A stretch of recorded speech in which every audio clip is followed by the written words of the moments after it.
Hello, I saw your question on discussion board. You want to solve this equation by factoring.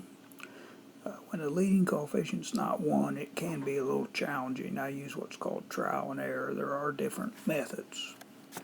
And here you're reversing the full method.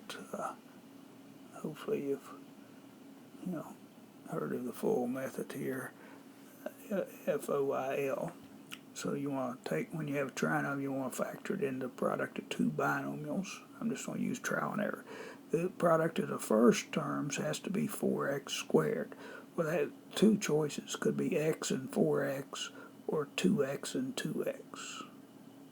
So there's two options. The correct option turns out to be x and 4x, and you just got to keep trying until you hit it.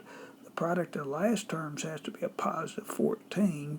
We can see the sum's going to be negative, so we want two negative numbers, and negative 2 and negative 7 are the correct choices. That product will give you the last part of your full.